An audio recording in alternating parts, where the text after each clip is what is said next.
State monitoring સેલે ફરી એકવાર મોટી કાર્યવાહી હાથ ધરીને નંદેસરીમાં દારૂના મોટા નેટવર્કને ઝડપી પાડ્યો છે। ત્યારે આ બનાવમાં સ્થાનિક પોલીસ ઉમટી ઝડપાઈ છે। વડોદરાના નંદેસરી પંથકમાં એસએમસીની ટીમે મોડી રાત્રે ઓપરેશન પાર પાડીને લાખોની કિંમતનો વિદેશી દારૂને જપ્ત કર્યો છે।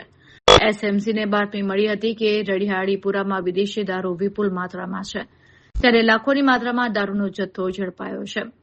દારૂના જથ્થાની ગણતરી હાલ તો ચાલી રહી હોવાનું જાણવા મળ્યું છે।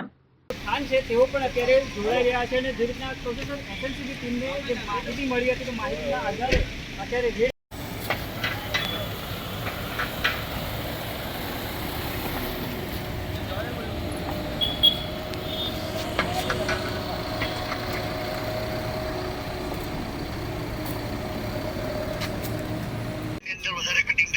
જી જી જી અને આ કંઈક ને કંઈક લગામ લગાવવાની પહોંચવાની જરૂર છે, તો જ આ વડોદરાની અંદર આપણે જે દારૂ ઘુસાડવામાં આવે છે, કોણ લાવે છે, કેવી રીતે મંગાવવામાં આવે છે, બુટલેગરો બેલગામ બન્યા છે અને લાખો રૂપિયાનો દારૂ જે કામગીરી છે રવિ, એના પર સવાલ ઉભા થઈ રહ્યા છે। આ એસએમસીએ વડોદરા પોલીસને એક ખરેખર સબક લેવાની જરૂર છે કે વારંવાર ઘણીવાર આપણે જોયું હશે કે અલગ અલગ વિસ્તારમાંથી દારૂ પકડાય છે, અમુક વાર તો ડ્રાઈવર બી ગાયબ થઈ જાય છે, ગાડી પકડવામાં આવે છે। જી જી જી હાઈવે પર ઘણીવાર પાછી